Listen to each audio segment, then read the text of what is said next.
नया फिर दिन हुआ,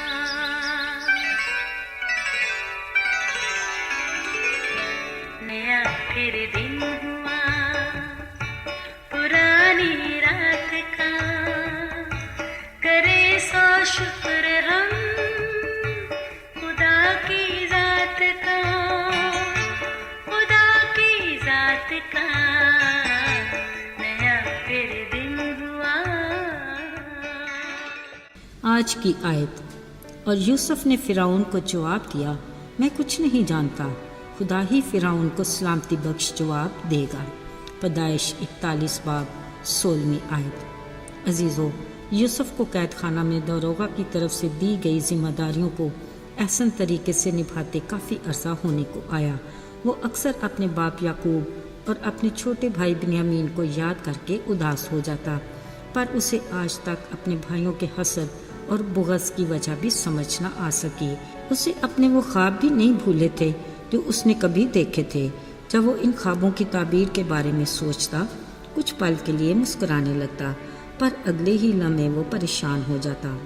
आज उसकी सोचों में बादशाह के 2 कैदी साकी और नानपस भी थे, जिनके ख्वाबों की ताबीर ऐन उसके कहने के मुताबिक निकली। अब तो उन्हें भी कैद खाना से गए 2 बरस हो चले थे।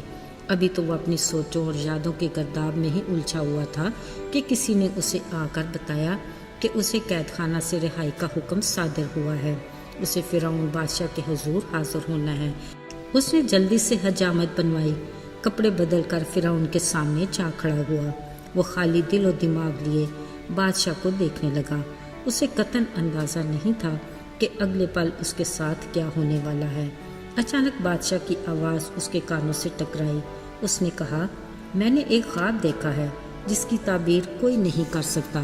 बादशाह ने यूसुफ से ये भी कहा कि मुझसे तेरे बारे में कहते हैं कि तू ख्वाब को सुनकर उसकी ताबीर करता है। यूसुफ ने बादशाह की बात सुनी और सुख की सांस लेकर कहा, मैं कुछ नहीं जानता, खुदा ही फ़िरौन को तसल्ली बख्श जवाब देगा। फ़िरौन ने यूसुफ को अपना ख्वाब बताते हुए कहा, मैंने देखा मैं दरिया के किनारे खड़ा हूँ। अचानक दरिया में से 7 मोटी और खूबसूरत गायें निकलकर नैस्तान में चरने लगीं। फिर कुछ देर बाद 7 खराब, नहायत बदशक्ल और दुबली गायें निकलीं।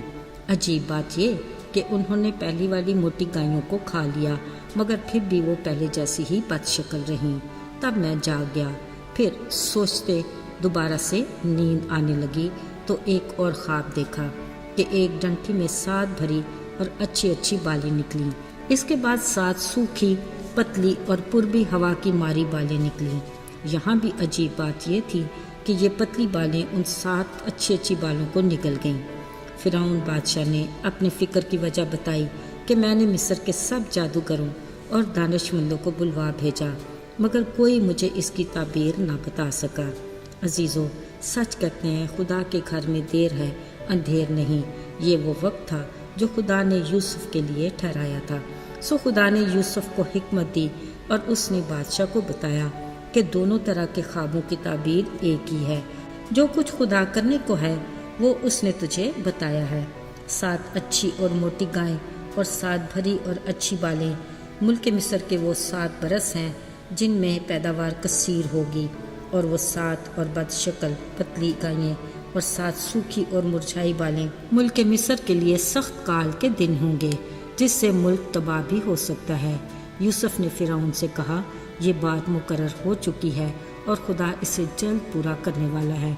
फिर उसने बादशाह से कहा, क्योंकि खुदा ने अपने इरादे को तुझ पर जाहिर किया है, इसलिए ए बादशाह, तुझे चाहिए कि एक दानिशवर और अक्लमंद आदमी को ढूंढ ले, जिसको इख्तियार हो कि वो मुल्क में नाज़रों को मुकर्रर करे कि अरसानी के 7 बरसों में सारे मुल्क मिस्र की पैदावार का 5वां हिस्सा ले ले। सब खाने पीने की चीज़ें भी जमा कर ले और शहर शहर में गल्ला फ़िरौन के इख्तियार में हो, ताकि हिफाजत से रहे। गल्ले का यही ज़ख़ीरा काल के 7 सालों के लिए काफ़ी होगा, ताकि मुल्क बर्बादी से बच जाए। अजीज़ों, ये सब कुछ बताने के बाद यूसुफ तो खामोश हो गया, मगर यहाँ खुदा ने अपनी कुदरत का काम किया। फ़िरौन ने कहा, खुदा ने तुझे ये सब कुछ समझा दिया है, तेरी मानद दानिशवर और अक्लमंद और कौन हो सकता है। उसने ऐलान किया کہ یوسف سارے ملک مصر کا حاکم ہوگا۔ بادشاہ نے اپنی انگشتری یوسف کے ہاتھ میں پہنائی، باریک کتان کے لباس میں آراستہ کر کے گلے میں سونے کا توق پہنایا، رتھ پر سوار کر کے منادی کروا دی کہ سب گھٹنے ٹیکو۔ عزیزو، مزے کی بات یہ کہ اس وقت وہ 30 برس کا تھا جب اسے سارے ملک مصر کا حاکم بنا دیا گیا۔ کچھ دیر پہلے قید میں پڑے یوسف کو گمان بھی نہیں تھا کہ خدا اسے فرش سے اٹھا کر عرش پر بٹھانے والا ہے۔ عزیزو، وہ کون ہوگا جو خدا کی حکمت کو جان سکے اور اس کا صلاح کار ہو؟ وہ جو برائی میں سے بھلائی پیدا کرتا ہے۔ برے حالات میں پردیس ملک مصر میں آنے والے یوسف کے گمان میں بھی نہیں تھا کہ ایک دن وہ اسی ملک کا حاکم بنے گا۔ خدا نے اس سے چھوٹی ذمہ داریوں میں فرمانبرداری کے بدلے میں بڑی ذمہ داری کا اختیار دے دیا۔ اقبال مندی کی سیڑھی کے آخری سرے تک پہنچنے کے لیے وہ کئی آزمائشوں اور کڑے امتحان سے گزرا اور خدا کے قوی ہاتھ کے نیچے فروتنی سے رہا تو ہی کامیابی کا پھل پایا۔ عزیزو، آج بھی خدا یوسف جیسے کردار کے جوانوں کی آرزو کرتا ہے جنہیں وہ اپنی خدمت کے لیے استعمال کرے۔ خدا ان کا شکر ہے کہ ہماری کلیسیاؤں میں بہت سے جوان ایسے ہیں جو کلیسیائی طور پر اپنی ذمہ داریوں کو اچھے سے نبھا رہے ہیں اور اپنی صلاحیتوں کو بھرپور طریقے سے کلیسیا کی بہتری اور ترقی کے لیے استعمال کرتے ہیں۔ کلیسیا کے بڑے بزرگوں کا فرض ہے کہ وہ نوجوان نسل کو آگے کھڑے ہونے کا حوصلہ اور موقع بھی عطا کریں۔ یقیناً ہمارے جوان ہمارا مستقبل ہیں جنہوں نے آسمان کی بادشاہی کے مشن کو آگے بڑھانا ہے، لہٰذا کھلے دل سے ان کی حوصلہ افزائی کرنی چاہیے۔ دعا ہے کہ ہمارے جوان اپنی جوانی میں خداوند میں مسرور اور شاد رہیں تاکہ خدا ان کے دل کی مرادیں پوری کرے۔ آئیے دعا کریں۔ اے خدا، ہم اپنی قوم کے جوانوں کے لیے تیرے حضور میں التجا کرتے ہیں کہ وہ یوسف کی طرح کے کردار کے مالک ہوں، اپنی چھوٹی ذمہ داری کے لیے وفادار ہوں تاکہ وہ آنے والے کل میں کلیسیائی طور پر اپنی بڑی ذمہ داریوں کو اچھے سے نبھانے کے لائق ہوں۔